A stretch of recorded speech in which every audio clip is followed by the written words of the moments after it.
તો સમાચારમાં આગળ વાત કરીએ બનાસકાંઠાની તો બનાસકાંઠાના વિભાજનને લઈને ભાજપ કોંગ્રેસના નિવેદનો સામે આવ્યા છે।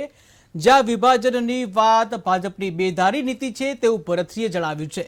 એક તરફ રાજસ્થાનના 9 જિલ્લા રદ કરવામાં આવ્યા છે, બીજી તરફ અહીંયા જિલ્લા વિભાજનની વાત લાવ્યા છે। ત્યારે જિલ્લા ભાજપ પ્રમુખ કીર્તિસિંહ વાઘેલાનું પણ નિવેદન સામે આવ્યું છે।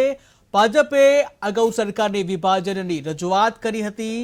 બનાસકાંઠાની પ્રજાના કલ્યાણ માટે અનેક નિર્ણયો કર્યા છે તેવું જણાવ્યું।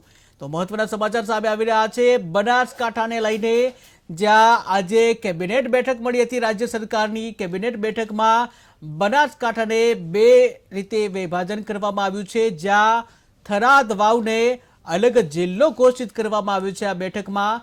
ત્યારે હવે બનાસકાંઠાના વિભાજનને લઈને ભાજપ કોંગ્રેસના અલગ અલગ નિવેદનો સામે આવી રહ્યા છે, જેમાં જે વિભાજનની વાત ભાજપની બેધારી નીતિ છે તેવું ભરતસિંહે જણાવ્યું છે। વધુ જણાવ્યું કે એક તરફ રાજસ્થાનના 9 જિલ્લા રદ કરવામાં આવ્યા છે, બીજી તરફ અહીંયા જિલ્લા વિભાજનની વાત લાવ્યા છે।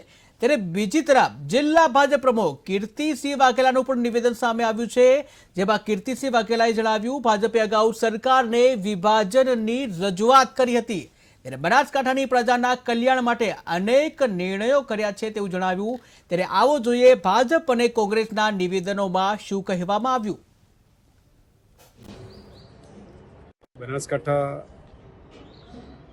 જિલ્લા ભારતીય જનતા પાર્ટી દ્વારા બનાસકાંઠાનું ક્ષેત્રફળ ખૂબ મોટું હોય, જિલ્લાનું વિભાજન થાય તો જિલ્લાની પ્રજાને ફાયદો થાય, આ બાબતની રજૂઆત ભારતીય જનતા પાર્ટી દ્વારા રાજ્ય સરકાર અને કેન્દ્ર સરકારમાં પણ કરવામાં આવી છે। ગુજરાત સરકાર અને ભારત સરકાર બનાસકાંઠા જિલ્લાની જાહેરાત કરશે તો અમને ખૂબ આનંદ થશે, બનાસકાંઠાની જનતાને પણ આનંદ થશે। દેશના પ્રધાનમંત્રી આદરણીય શ્રી નરેન્દ્રભાઈ મોદી સાહેબ અને ભારતીય જનતા પાર્ટીનું શીર્ષક નેતૃત્વ હંમેશા બનાસકાંઠાની પ્રજાના ભલા માટે, કલ્યાણ માટે, પ્રજાની સુખાકારી માટે અનેક નિર્ણયો કર્યા છે કે જેમાં બનાસકાંઠાના જિલ્લાના લોકોની સુખાકારી અને સમૃદ્ધિમાં વધારો થાય। ચોક્કસ પહેલી વખત તો આપના મીડિયાના માધ્યમથી જાણવા મળ્યું છે કે બનાસકાંઠા જિલ્લાના વિભાજનની વાત ગવર્મેન્ટ, ગુજરાત સરકાર આજે કેબિનેટમાં ચર્ચા કરી છે।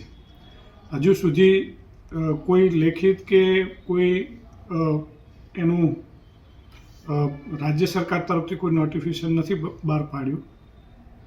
બનાસકાંઠા જિલ્લાની ભૌગોલિક દ્રષ્ટિએ જોવા જઈએ તો હું માનું છું કે લોકોનો અભિપ્રાય લઈ પ્રજા શું ઈચ્છી રહે છે, લોકો જે તે વિસ્તારના શું ઈચ્છી રહ્યા છે, એના પછી જો વિભાજનની ચર્ચા કરી હોત તો મને લાગોત કે વધારે યોગ્ય હોત। બનાસકાંઠા જિલ્લામાં 9 વિધાનસભા ક્ષેત્ર અને લગભગ 14 તાલુકા અને 7 શહેરો આવે છે। વિભાજન કરવાનું થતું હોય તો મધ્યસ્થી બે વિસ્તારોના વચ્ચે ભૌગોલિક પરિસ્થિતિ કઈ રીતની છે, લોકોને કઈ રીતે માનો કે થરાદ જિલ્લો બનાવવાની ચર્ચા ચાલે છે, સાથે સાથે આસ્થાનું કેન્દ્ર એવો ઓગળજી મહારાજનું તપોભૂમિ એવી દિયોદર, દિયોદરને પણ જિલ્લો બનાવવા માટેની ત્યાંના વિસ્તારના લોકોની માંગણી હતી।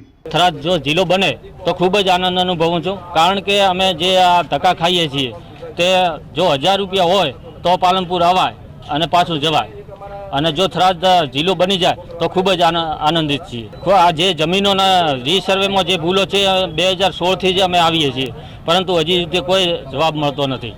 તો થરાદ જિલ્લો જાહેર થાય અને થયો છે તો ખૂબ અમે આનંદિત છીએ, કારણ કે આ જે વડી કચેરીઓ છે, જે અમારા જમીનને લગતા કામો છે, બીજા અન્ય કામો છે, જે કોઈ સામાજિક કામ છે, દરેક કામ અમારે ત્યાં પૂર્વ અમને સવલતો મળી રહે, અને અમારા જો જિલ્લો જાહેર થાય તો અવનવા ત્યાં ક્ષેત્રો ઊભા થાય અને અમારા બાળકોને ભણવાની પણ સુવિધા મળી શકે દરેક જગ્યાએ। બનાસકાંઠા જિલ્લા ભારતીય જનતા પાર્ટી દ્વારા બનાસકાંઠાનું ક્ષેત્રફળ ખૂબ મોટું હોય,